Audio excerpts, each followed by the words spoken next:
Saya kalau pulang mas, lihat saya waktu dorong, akhirnya dorong juga. Dorong pintu mesin loh dorong.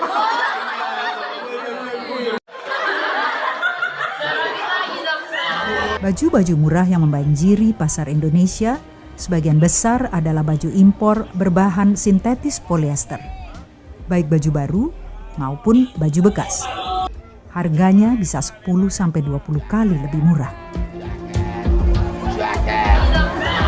saya terus terang baru berani nonton filmnya Mas Dandi Laksono, Watchdog ini, baru film ini. Selain itu banyak filmnya yang seru gitu ya, sampai saya nggak berani nonton karena sakit hati Pak saya. Saya sakit hati dengan kondisi negeri ini. Ada penelitian yang lebih komprehensif berkaitan dengan plastik di Amerika Serikat dilakukan oleh Miss Sana Shawn. Hasil penelitiannya Ibu Shannon ini menunjukkan bahwa dari generasi ke generasi yang sudah tereksposur oleh plastik, itu penisnya, mohon maaf, penisnya tambah kecil. Dan yang perempuan, yang laki-laki penisnya tambah kecil, yang perempuan fertilitasnya makin berkurang. Itu terjadi karena eksposur plastik terhadap generasi kita. Kita lihat tadi ada sperma, terus kemudian indung telur apa segala macam yang mengandung mikroplastik itu benar adanya. Dari kerapatan itu kemudian alam sudah tidak mampu lagi untuk mengurainya. Maka sampai kemudian tadi disampaikan ada yang 300 tahun, ada 500 tahun, bahkan ada yang 1000 tahun. Plastik itu tidak bisa diurai. Memang belum terbukti sampai 1000 tahun, 500 tahun karena kita masih belum hidup di masa yang akan datang. Tapi plastik-plastik yang produk-produk, bungkus, kemasan apa segala macam yang ada sejak zaman dulu sampai sekarang itu masih ada. Nah, di penelitian itu disampaikan bahwa teman-teman peneliti yang dulu menciptakan plastik dan segala macam yang menjadi turunannya itu dia membuat tanpa mempunyai solusi untuk kemudian penguraiannya. Gitu. Begitu juga dengan industri, teman-teman. Dia sudah membuat produk sampai produk itu di luar kemampuannya untuk bisa dia mendaur ulangnya. Bayangkan bahwa ternyata ganti-ganti model itu nggak ada gunanya kok. Kita hanya pengen tampil, ingin bagus dilihat orang, padahal orang melihat kita biasa-biasa aja.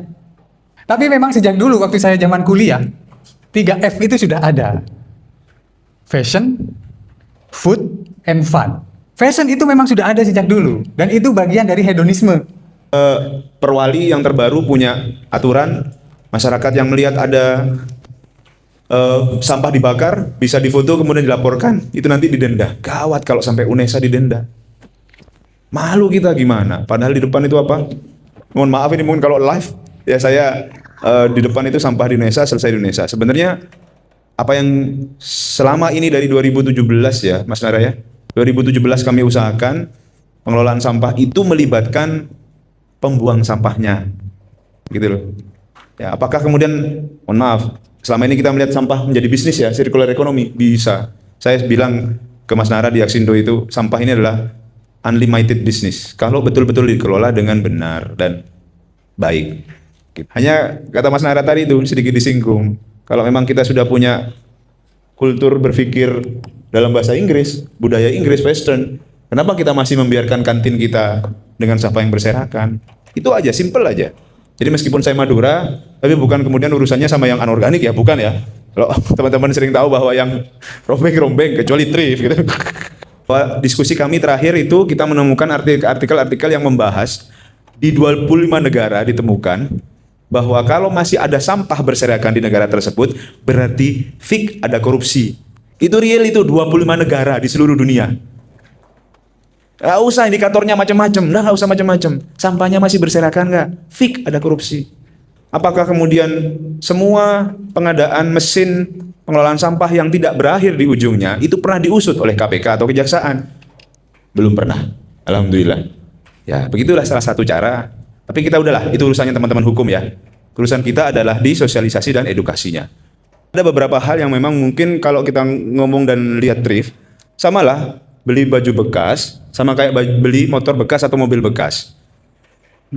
Ya, kalau mobilnya itu baru, saya bisa jamin 90% mobil baru di luar sana itu kredit. Tapi kalau mobil bekas bisa jadi cash, tapi ya banyak juga yang kredit. Namun gimana di Jepang? Tadi saya tanya sama Mas Aktasa. Dan Jepang ini juga sebagai salah satu negara maju yang juga banyak ngekspor pakaian bekasnya ke Indonesia. Bal Jepang itu mahal sekali. Karena saya juga bagus-bagus, karena saya juga pelaku thrift sebenarnya gitu loh. Kalau disuruh beli baru semua kayaknya nggak bisa. Kenapa? Karena pendapatan per kapita kita masih lemah. Ingat ya teman-teman, 1% saja. 1% saja orang kaya di Indonesia yang benar-benar kaya ya. Itu nanti ada urusannya dengan apakah kita bisa mengintervensi kebijakan, bahasa-bahasa kebijakan yang kemudian didok oleh pemerintah. Bisa. Coba mungkin nanti iseng-iseng buka peraturan pemerintah. Kadang-kadang bahasanya itu ambigu. Kadang-kadang bahasanya itu bersayap. Itu pekerjaan kami itu, teman-teman yang dari pangan ya. Jadi kalau inovasi tadi itu, bahasa itu tidak bisa ambigu. Meskipun sifatnya ambigu, ya kan? Mas Ataksa tadi sudah bersaksi, di Jepang mobil baru dapat subsidi, di Indonesia sales kendaraan di push 1 bulan, motor harus terjual 500 unit, mobil harus sekian unit. Nggak tahu gimana caranya, yang penting ini harus keluar. Jangankan thrift, penadah mobil curian banyak. Karena Mas Ataksa bilang, di Jepang saja second street itu banyak. Jepang sendiri sudah terbagi, yang betul-betul mampu, kelas menengah, dan memang betul-betul nggak bisa beli barang baru. Di Indonesia hampir semua tidak bisa beli barang baru. Alhamdulillah ya, kita negara yang penuh dengan masyarakat yang ikhlas. Jadi warga Indonesia itu tiket untuk masuk surga pertama katanya. Iya, jalur Indonesia, jalur WNI katanya. Ya karena kita terlalu begini nih. Ya. Bensin naik sedikit, nggak bisa turun udah harga pokok itu. Gaji nggak akan naik. Nama saya Asti, saya dari PKBI Surabaya. Di sini saya ingin tahu tentang film ini tadi, Menolak Punah, dan saya pikir cukup bagus karena mengajarkan kita untuk mengurangi fast fashion sehingga mengurangi sampah. Dan untuk di UNESA, untuk tempat pembuangan sampah, jika memang sudah ada slogan seperti itu, sepertinya bagus, Pak. Terima kasih untuk acara hari ini. Oh ya.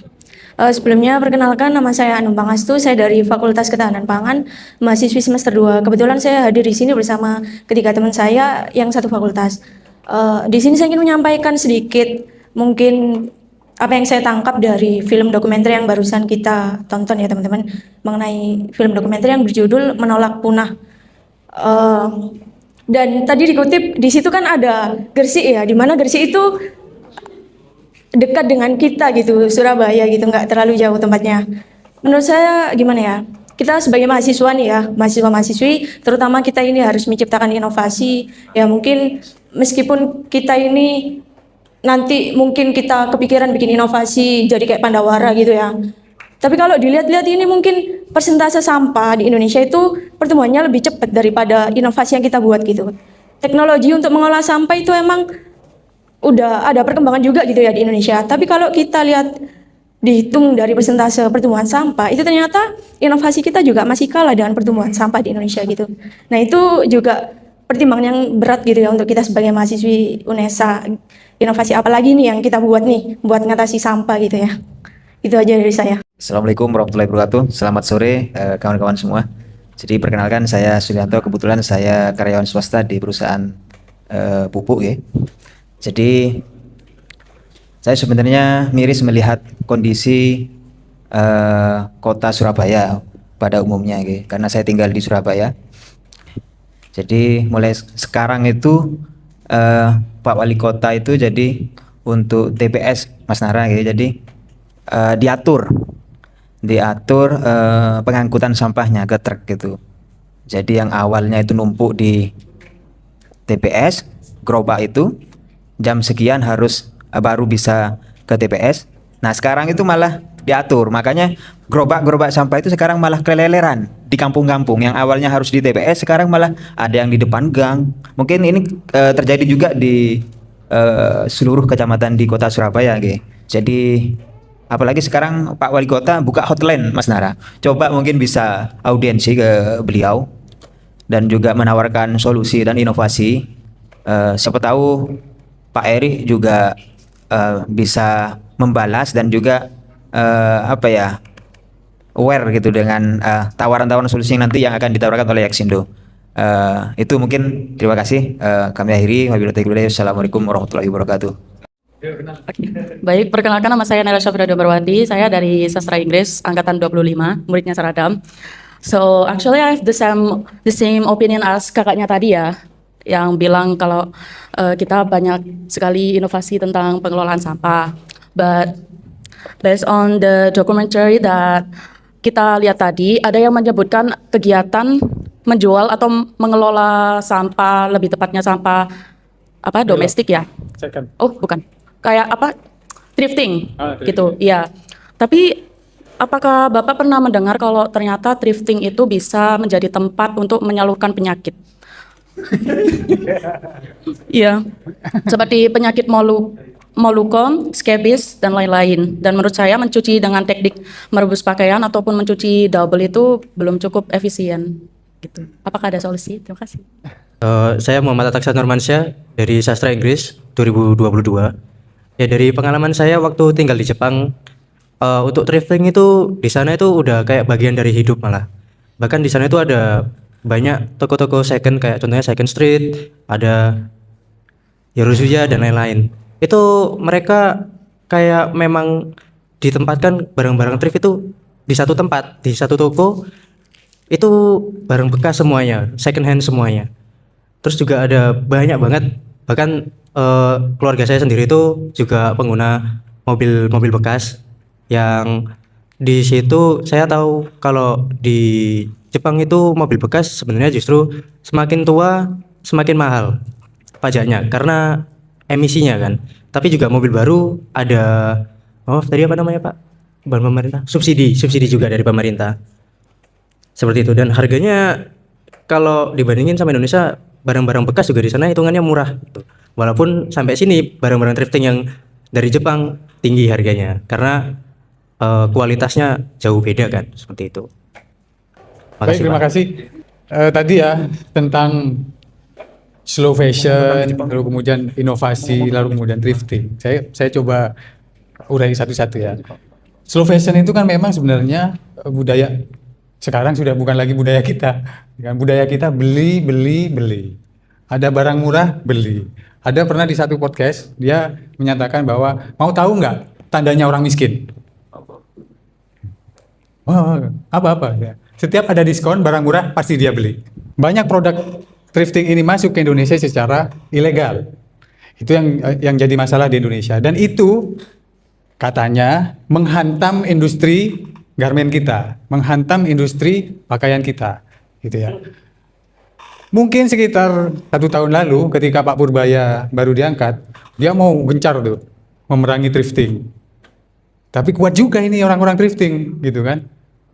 Bisnis thrifting ini bukan bisnis miliaran, tapi ratusan miliar dia masuk, gitu ya. Sampai-sampai Indonesia itu dikenal. Saya pernah ngobrol sama temannya Mas Adam juga dari mana Mas? Palembang. Bukan, siapa itu? Ian. Oh, New Zealand. Nah, dari New Zealand, dia bilang bahwa Indonesia itu bagi negara-negara maju memang dikenal sebagai tempat sampah. Tempat sampah industri, tempat sampah plastik, tempat sampah garmen. Gitu. Saya pernah nulis tentang thrifting di Kompasiana, itu pembacanya banyak sekali tuh. Begitu juga saya ketika membuat konten tentang pakaian thrift, itu juga banyak sekali sampai belasan ribu yang menanggapi gitu ya. Saya nulis thrifting di Kompasiana bahwa thrift itu sebenarnya adalah sampah. Gitu. Mestinya kita dapat duit karena kita sudah membantu mereka menghabiskan sampahnya lah, gitu ya. Tapi apa yang terjadi? Karena bodohnya kita, gitu ya. Karena miskinnya kita justru beli. Ya kembali lagi, memang ada filosofi kalau ada yang bekas kenapa yang baru, kalau ada yang murah kenapa yang mahal, gitu ya. Itu memang hal-hal seperti itu sepertinya tidak ada solusinya gitu ya. Kayak nggak ada solusinya. Terus ini mau dikemanakan, mau diapakan? Kita pengen pakaian yang bermerek karena dia nyaman, yang gitu. Dia bagus, dia bagian dari tren. Kan? Tapi kalau kita beli baru, mahal. Ada nih yang murah. Dari yang harganya 600, 700, bahkan sampai 1 juta. Ini ada 300.000, ada 150.000, ada 80.000 gitu kan. Ya kita pilih yang itu. Karena kita ada di segmen itu. Thrift itu menurut peraturan Menteri Perdagangan tahun 2012 dilarang. Tapi apa yang terjadi? Di Jatim Expo dibuka pasar thrift. Bayangkan di tempatnya pemerintah.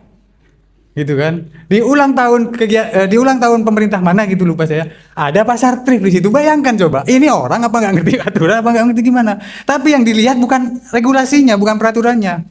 Yang dilihat adalah pergerakan UMKM. Ya kan? Jadi orang jual thrift itu dianggap UMKM. Karena mereka membuat sendiri bahan baku mahal. Ya kan?